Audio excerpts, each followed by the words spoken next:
Coach Freeman, please get us started. All right. Just obviously it was a great team win in a great environment on Saturday.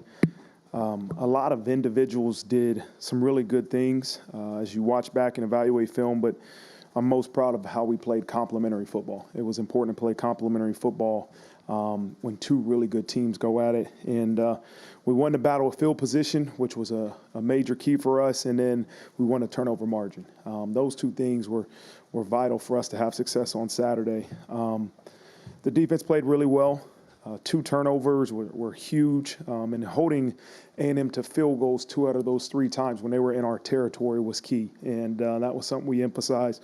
And offensively, to not make a crucial mistake, all right, versus a really, really good defense was key. We had to protect the football, and we did that by not turning the ball over and being effective offensively.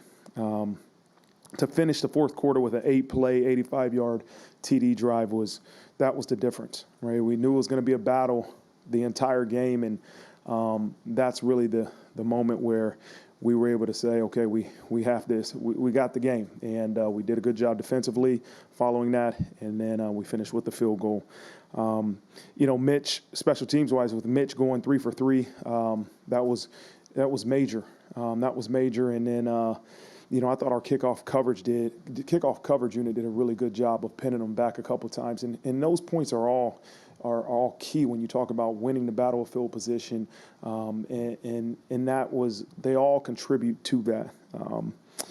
The player of the game on offense was Riley Leonard, defense was Xavier Watts, and then special teams was Mitch Jeter, and then the scout players of the week were on offense Justin Fisher, on defense Kobe Anyuke, and special teams was Cam Williams. And so I just put the last thing was I thought the coaches and players both did a really good job of making those first game adjustments. Like, there's things that you can prepare for, looking at the previous season, new coordinators, all those different things, but the game one is going to be a game about adjustments, and I thought our coaches and players did a good job. The iPads were key. Those iPads really help with getting your players to see the adjustments that we have to make and see what the opponent is doing. A lot to clean up and a lot to improve from, and we got to continue to learn from the many teaching opportunities that a game really gives you. And so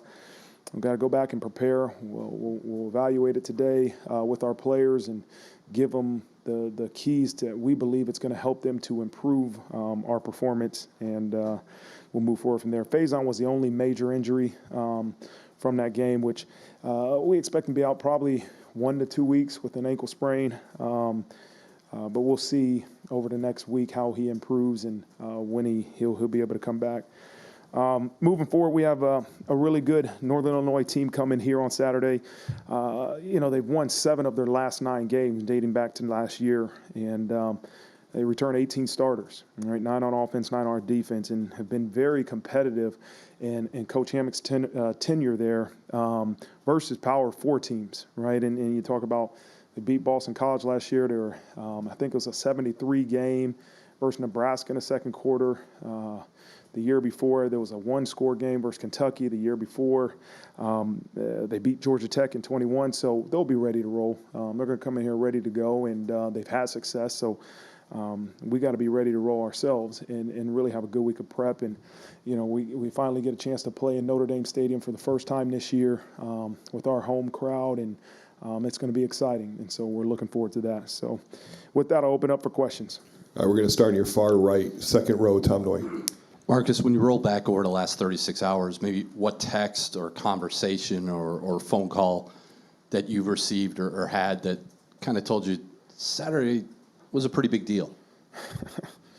Well, I'll tell you one I just had about 10 minutes ago is I had a call from my college coach expecting to hear great job and big win, and it was, hey, I just want to remind you, he said the greatest danger is the illusion that all is well when indeed all isn't well. And that's the reminder that I needed more than anything, is that, it was a big win for our program, versus a good opponent, but we have so much work to really improve on. And that's kind of the focus now as we go into Monday.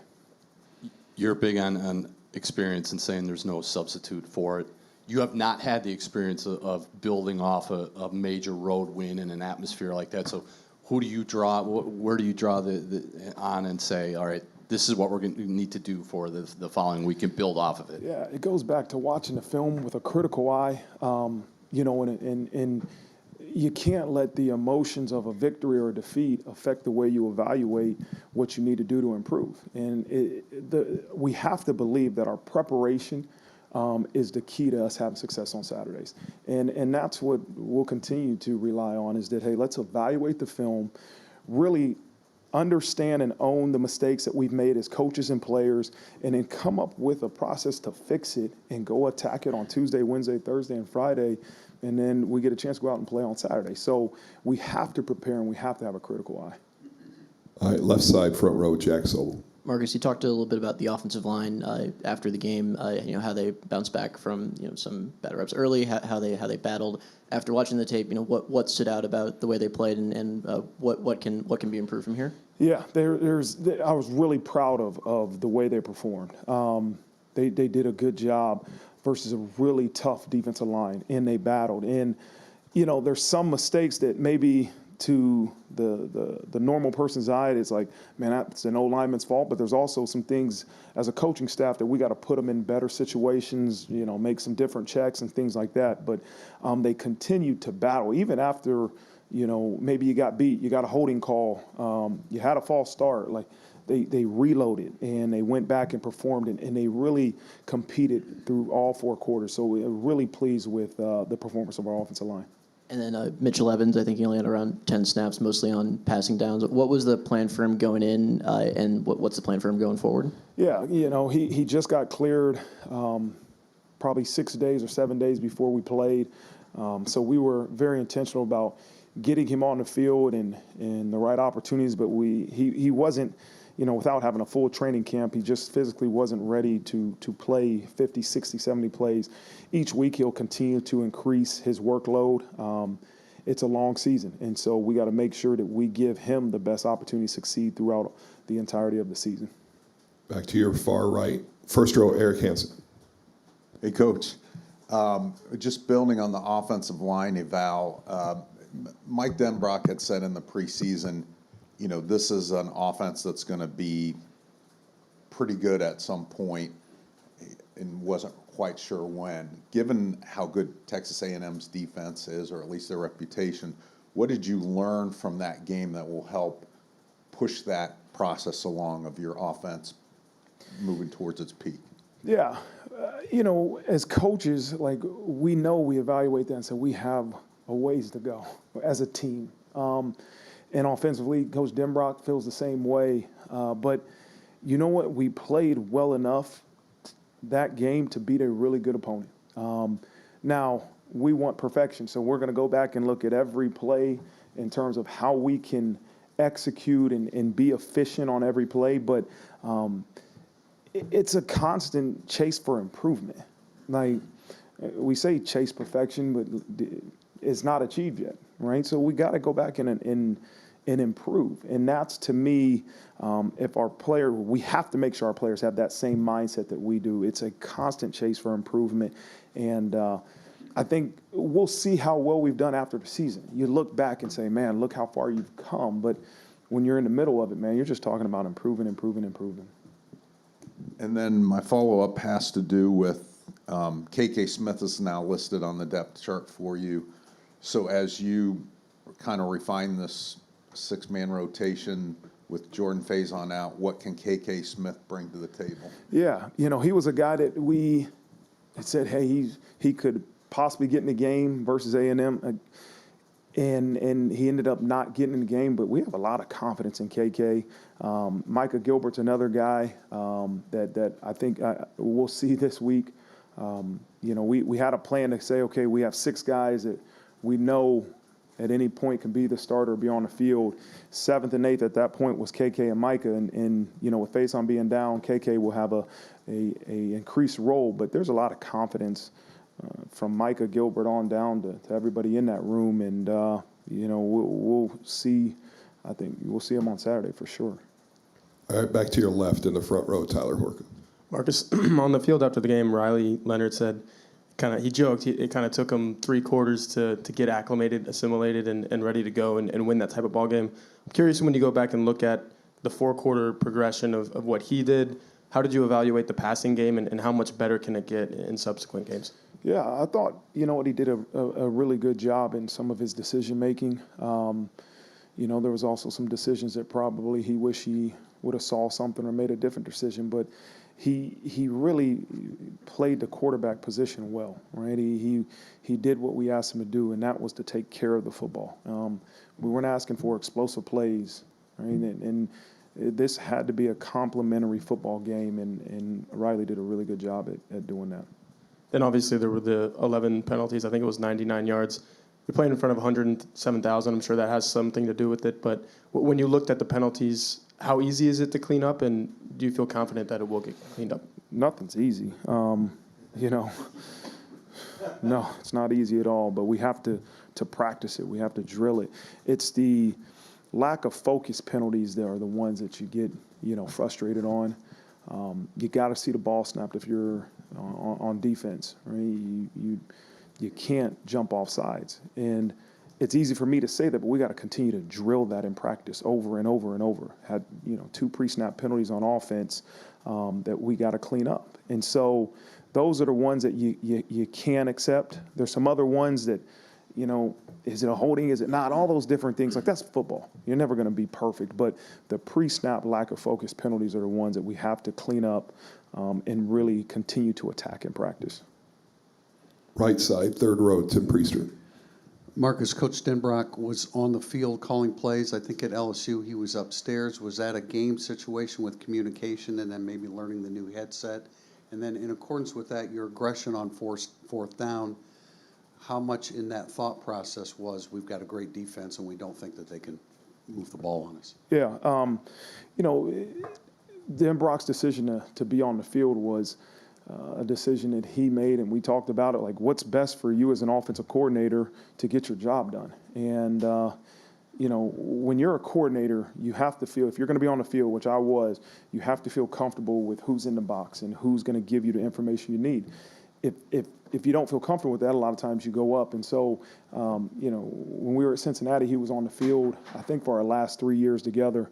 And so he feels comfortable with Gino up there and the rest of our team giving him the information he needs. And, sometimes as a coordinator, like, you need to be a voice, you need to be a leader. Like, that's what leadership is, figuring out what the group you're leading needs. And I think that's that sign of Denbrock deciding to be on the field and putting Gino up, and it's okay. That's what this group needs at this moment as a leader.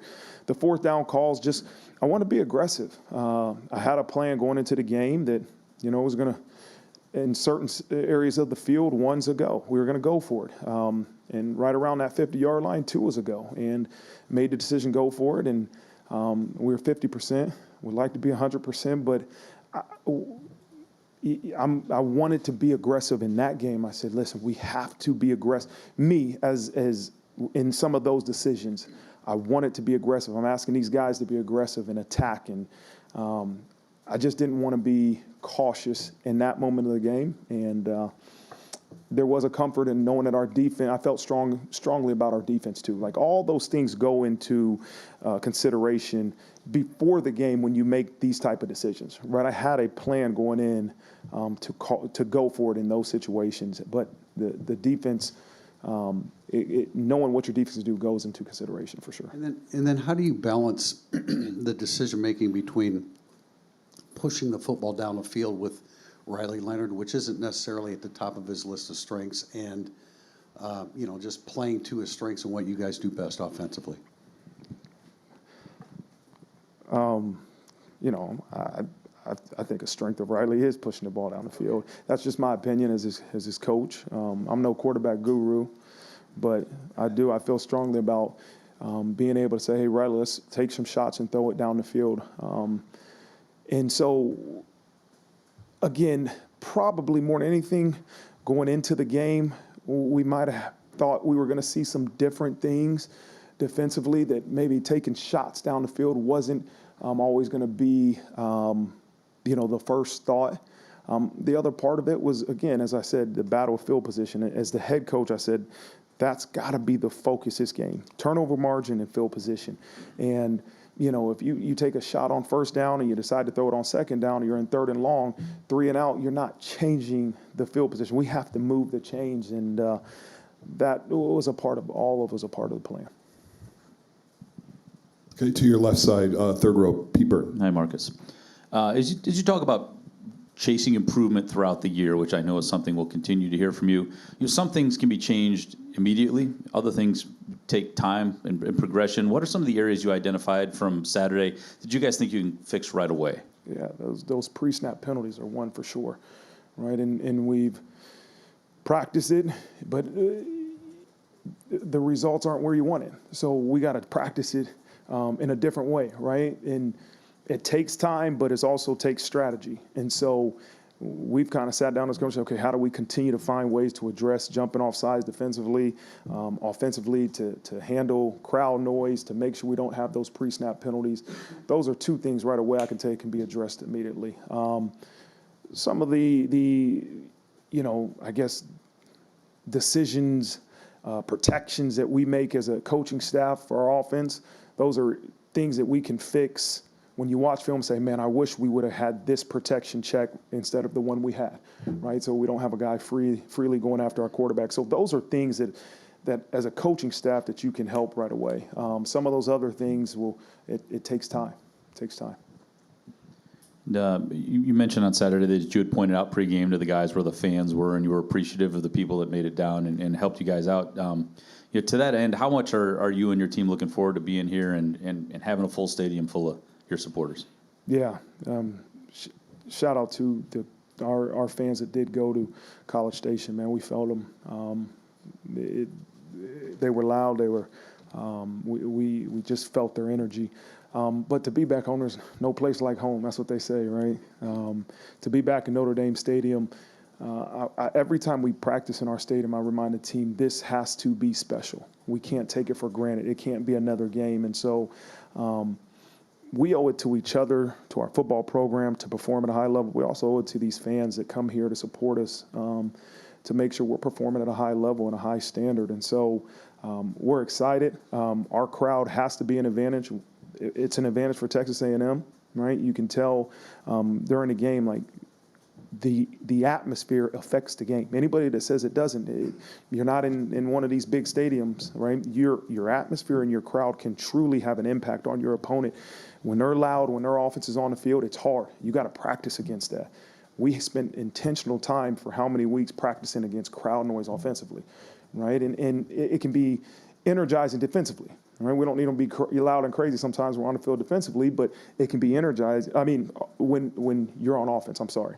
When you're on offense and you have success in your home stadium and they get going crazy, like, that provides energy. And those are things that I want our crowd, but like, it's true. Like, you can impact the game with when you cheer and how loud you cheer. Right side, second row, Tim O'Malley. Coach, Jordan Botello made big plays in the game, but it seemed like he also made a lot more where he was just doing his role, his job. He wasn't busting things. Is that the biggest growth you've seen in him? I'm sure you expected it in his 5th year, but can you just comment on how he has really grown since you first started coaching him? I feel like you were in our defensive film session. We said the same thing. Botello played. It was a debate. Was he the player of the game or Xavier Watts? Jordan played well, and he played hard. Like, consistently. He did his job, and that's what you want to see out of a senior. And it's man, from the time I've gotten here to where Jordan Botello is now, man, he's grown so much, and so proud to be on this journey with him. His performance is a reflection of the way he's prepared, though. He's preparing his tail off, and he's playing at a high level right now. This question is kind of unique to week 2, and I suppose when you've had unique openers, Ohio State, A&M, and even Navy because of the triple option. How do you set up advanced scouting for week 2 with an unfamiliar opponent, which has really happened almost actually every time you've been here? You mentioned that NIU has 18 guys back, so you can look at old film, but how else do you kind of just schematically set up advanced scouting? You prepare for them all summer, right? As you're preparing for Texas A&M, you take time to say, okay, we have to dedicate time to prepare probably for our first 3 opponents. Have a base game plan. And then you go back and you watch one game to see what has changed from last year to this year. But you don't know exactly what you're going to see. You have one game and you have all last year, so you have to be able to adapt and adjust. I know offensively they do so many different things, so many shifts, so many different personnel. So it's going to be a challenge to, one, recognize what personnel they have in the game, two, to be able to handle all the different formations they give us. So it's again, we have a base plan of what we thought we were going to be able to put together this summer, but obviously that changes based off the things you saw last week. All right, middle row, left side, Sean Stiers. Hey, Marcus, we saw going back to the spring that Don has quite a knack for being around the ball, and obviously we saw that again the other night. How much growth have you seen from him in the time that he's been here, and how much of that is also just attributed to the instinct that he has? Yeah, he's got some God-given ability. I mean, he's a ball player. That's why we recruited him. He showed in high school that he was a playmaker. And, I think for a Don, it's a reflection of a lot of young people. It's, okay, you're really, really good in high school. We evaluate you when you're playing fast and you're playing the best ball you can play. Then you come to college and you're learning a brand new scheme, a brand new system. So you're paralyzed a little bit in terms of how fast you can play. And so what you're seeing now in year two for Adon is now he's playing at that fast, high level that we evaluated him in high school. And so he's earned everything he's gotten, man. His mom texted me and said, thank you for I believed in him since the minute we evaluated him. He's just now earning everything he's really getting on game days. And so he's practicing well, he's studying, and I'm proud of the way he performed on Saturday. There was a little bit of an analytics debate after an interview that you did last week. And I mean, you've seemed pretty tuned in, with the analytics and everything. But how do you balance sort of that side of things with also trusting your gut, flow of the game, and those kind of things? You have to have a pregame plan, right? We just talked about it going for 4th and 1 and 4th and 2. I have to have a pregame plan, but there's also a gut feeling that you have to make as a head coach. And some of that can be the momentum of the game. Some of them can be where you're at, home or away. There's a lot of different things that kind of go into your pregame plan, but also your in-game decision-making. My man, Big Cat, that was his name, right? He didn't agree with me to kick the extra point. He didn't know where the stadium. I'll get into that later. Me and him, we have another conversation coming up soon, I'm sure. But, the analytics are the analytics, right? We have the book. Sometimes I agree and disagree with the book. Again, the book, I said it after the game, would tell you to go down. I'm pretty sure in Jay Love's situation, the same thing as Duke. But you have to make decisions as a head coach in that moment. Like, do you want to tell Jay Love in the huddle, hey, go down if you break? We're just trying to get a first down and stay in field goal range, right? And I didn't want to put that on his brain and go score. And I have a belief in our defense that we'll be able to stop them. All right, right down in front, John Bryce. Hey, Marcus, you referenced how valuable the iPads were. I'm wondering how overall were the headset communications and helmet communications for the first time? And logistically, how did you guys plan and execute the iPads on the sidelines? Yeah, I thought our coaches and our players both really did a good job at utilizing the iPads as a teaching tool, a learning tool. It was efficient, and it's an operation, right? It's not just coach to player. It's who's the manager, who's picking up the iPad, who's delivering it, how many we've taken to the press. I mean, there's a whole logistical system and plan that we've had to put in place, and I thought they executed it really efficiently, and the feedback was great from the coaches and the players. As in terms of the helmet to coach to player communication, thought it went well. Like, the difficult part is, like, when does it turn on? It's not when it turns off. We know it turns off at 15 seconds, but exactly when is it going to turn back on so we can communicate to whoever has it? Because there's sometimes you want to go tempo and you got to wait for it to come on, right? So you can talk to your quarterback, or defensively if you want to their offense is going tempo and you want to try to get him a call and make a check, you got to still wait for it to turn on. So It went really well.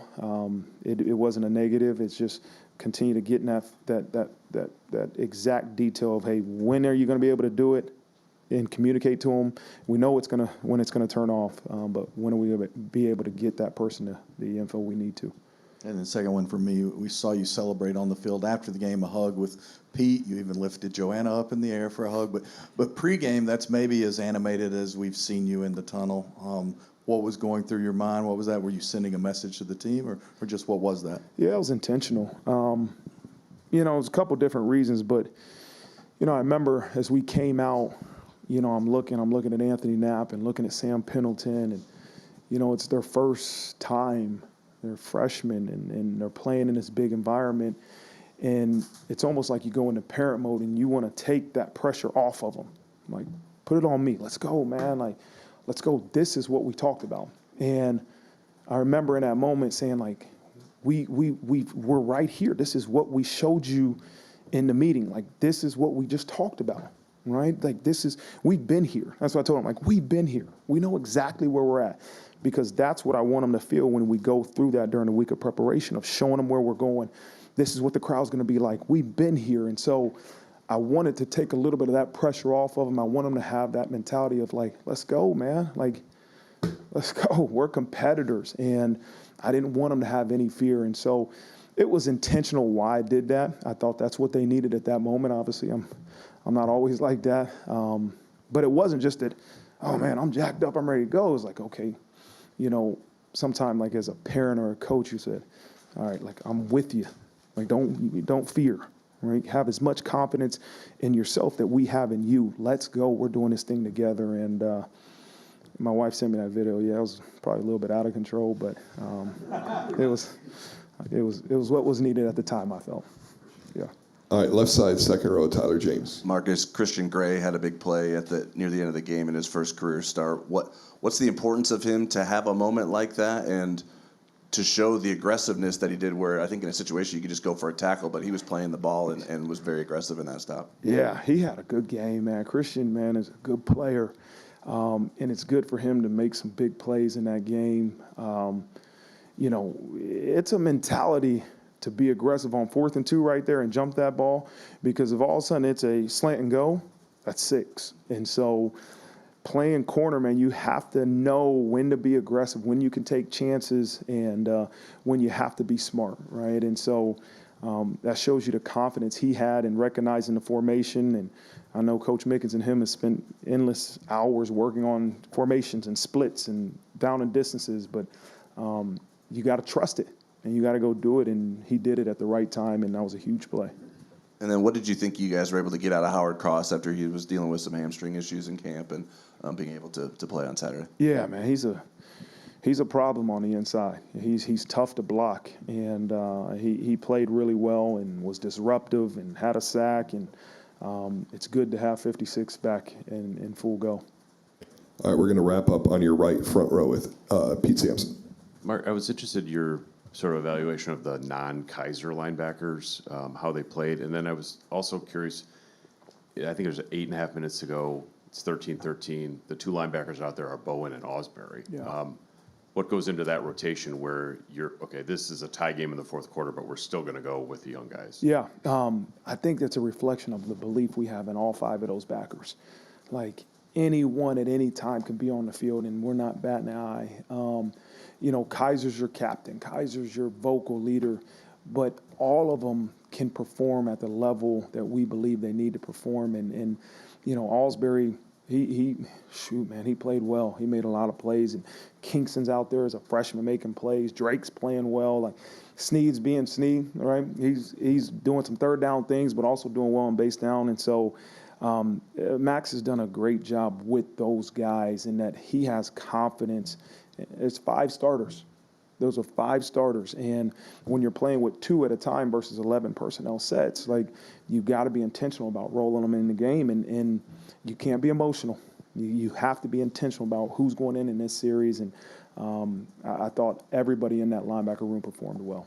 And you mentioned setting protections earlier. I was wondering if you could go a little deeper on that in terms of the communication there, offensive line, Riley. I mean, I'm thinking the 3rd and 3 that Yeah. Riley gets blown up. Like, how does that work? How does that get cleaned? Yeah, like here's an example, right? You game plan all year versus a team. You say, okay, they haven't shown to do this.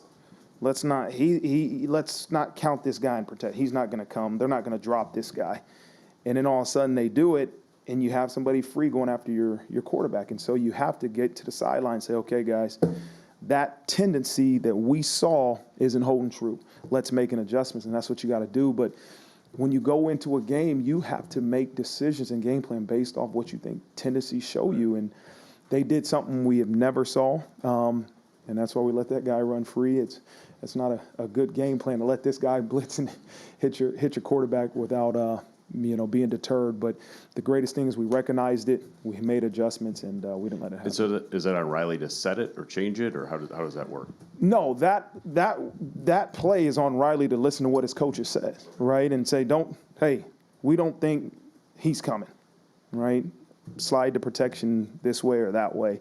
And he did. He trusted his coaches. And so then we get to the sidelines and say, okay, hey, they did something we haven't shown.